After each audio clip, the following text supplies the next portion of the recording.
Friends, எல்லாரும் எப்படி இருக்கீங்க? நல்லா இருக்கீங்களா? தீயினால் சுட்ட புண் உள்ளாரும் மாறாது, நாவினால் சுட்ட வடு. இது என்ன பார்த்தீங்கன்னா திருக்குறள். நம்ம எல்லாரும் தெரியும், நம்ம ஸ்கூல் படிக்கும் போது இந்த திருக்குறள் வாசிச்சிருப்போம். இதுக்கான அர்த்தம் என்னன்னா, தீயினால் சுட்ட புண் உள்ளாரும் மாறாது, நாவினால் சுட்ட வடு. அதாவது புண்ணுல ரெண்டு விதமான புண்ணு இருக்கு. ஒன்று வந்து சாதாரண அடிப்படுகிற புண்ணு, இன்னொன்று வந்து தீயினால் சுட்ட புண். அந்த தீயினால் சுட்ட புண் வந்து ஆறுறதுக்கு ரொம்ப நாள் ஆகும். மேபி 1 இயர் இல்லை 2 இயர் இல்லை 3 இயர் அந்த மாதிரி ஆகும். ஆனால் அது கூட ஆறிடுமா. ஆனால் நாவினால் சுட்டதை வடுன்றாங்க, தீயினால் சுட்டதை புண்ணுன்றாங்க. புண்ணுன்னா சீக்கிரம் ஆறிடும்.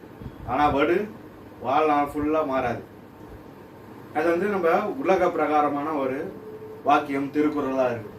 இப்போ அதே நம்ம ஏசப்பா என்ன சொல்றாரு, பைபிள் என்ன சொல்லிருப்பாங்க எல்லாரும் தெரியும்.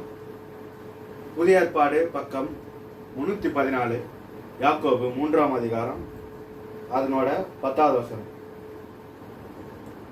துதித்தலும் சபித்தலும் ஒரே வாயிலிருந்து புறப்படுகிறது, என் சகோதரரே இப்படி இருக்கலாகாது அப்படின்றாரு. ஒரே ஊற்றிலிருந்து தித்திப்பும் கசப்புமான தண்ணீர் சுரக்குமா?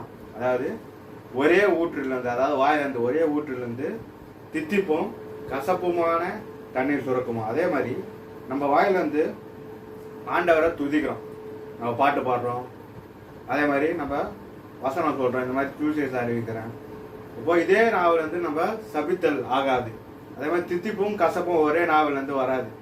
அதே மாதிரி நம்ம என்ன இவங்க சபிக்கிறாங்களா அப்படின்னு இல்லை, ஒரு சின்ன ஒரு தவறுதலான வார்த்தை, இப்போ நம்ம அம்மாவையோ அப்பாவையோ இல்லை சொந்தக்காரங்களையோ இல்லை யாருனாது தெரிஞ்சோ தெரியாமலோ அறிஞ்சோ அறியாமலோ பல நம்ம வார்த்தைகளை விட்டுருப்போம்.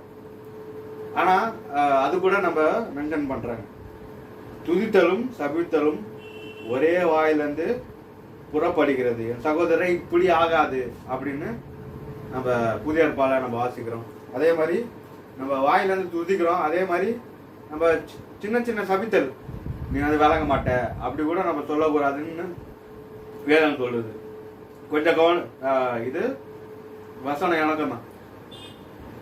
நம்ம வந்து இனிமேட்டு நம்ம கவனமாக இருக்கணும், அதான் இந்த வார்த்தையாளன்னு சொல்லுது. இதோட அடுத்த பகுதி வந்து நெக்ஸ்ட் வீடியோவில் நான் சொல்கிறேன். தேங்க்ஸ். ஸ்தோத்திரம். கர்த்தர் உங்களை ஆசீர்வதிப்பாராங்க.